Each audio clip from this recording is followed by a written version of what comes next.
More about trainer Stacey McKinley's interview on BWTM Sports and Gaming. It was so much knowledge and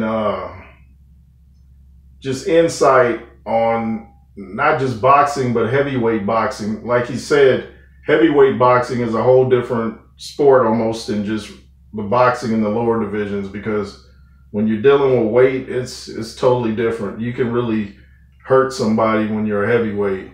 But Stacey McKinley said something, and I wish he had gone into more detail, but he said something that really made me think, and it seems true. I don't know if he's witnessed it or just what, or experienced it, but he was saying the interviewer was talking about Dillian White, and he said, I don't know what the hype is. I'm not impressed with Dillian White. And the interview was talking about how he, got knocked out by Povetkin, boy, and knocked out by Joshua, and he's absorbing all these punches, with Chisora and stuff like that. And Stacey McKinley said that could be a good and bad thing. I forget what the good thing was. Maybe showing that he can still keep fighting. But he said the bad thing about absorbing punches is it stays with you. He said it never leaves you. He said you could be walking down the street and just fall. I've never experienced that. I've taken punches in the ring.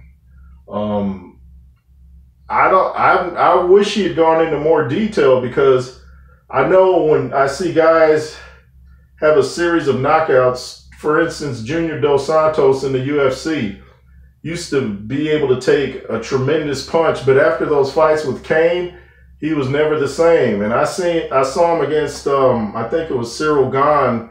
Somebody hit him with a jab and knocked him down or out from a jab. So it's like all those punches he absorbed were still with him. The human body is interesting, and so is the mind. Let me know what you guys think about that. Have you ever heard or experienced anything like that? I remember Rocky would get flashbacks of punches and stuff and grab his head. So do punches really stay with you like that? They haven't stayed with me. But, I'm a G, but, but, that was interesting. And he had a great story about when he was training Mike Tyson for Andrew Galata. They fought in Detroit, and Stacey told Tyson something about, I believe he was training in the gym where Joe Louis used to train, and he told him how he used to break bones. So I'm going to need you to go in there and break Galata's bones. What happened? Mike Tyson broke or cracked Andrew Galata's vertebrae, broke his ribs, and that's the fight that I was talking about before, where Galata didn't want to go back out there and fight. He was fighting his trainers harder not to fight than to go back and fight Mike Tyson. They're trying to put the mouthpiece in. He's like, get off me. Like, I ain't going back out there fighting this guy. I don't care what you guys say. I don't care if they pay me or not. I ain't fighting him. So Tyson went out there with a mission, and all the reporters, Stacey was saying, was quoting him about, like, wow, Stacey, you want Mike to go out there and break bones? But he was talking about how, like I said, Mike would have the fight, most fights won before he even got in the ring, because most of the guys were so scared of him. When you got a guy that terrified, you got half the battle won right there, So I remember,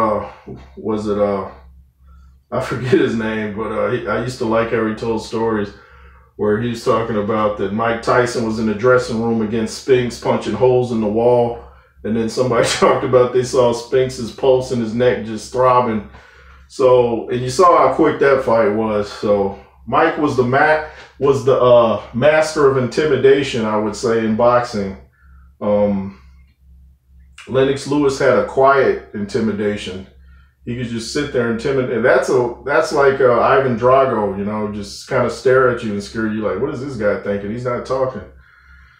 But let's see. I was looking at Caleb Plant show off his new muscles and flexing, and he's ready to go. But let's be completely honest, and like Deion Sanders was coaching his team when he was showing them how to talk to the media, never say to be honest, because that implies everything you said before that wasn't true. It implies it was a lie. So never just say to be honest. I always say that. So when Dion said it, I was like, wow, cool. Someone else thinks like that. But anyway, it seems like, no matter what shape Caleb Plant gets in, I think Andre Ward even said Caleb was going to knock Canelo out. That's not happening. It doesn't matter what shape Caleb Plant is in because, you can't train this too much. You can train your chin, but it comes from mental exercises, not push-ups. So he looks the part. He looks ready to go, but Canelo is nothing to play with. And Caleb Plant will find that out like he just found out at the press conference. What else is going on? Oh, yeah, I believe the WBC is to order Fury to fight Dillian. I'm sure Dillian's shoulder will heal up in time for that. Don't know if Otto Wylien will have any fights coming up.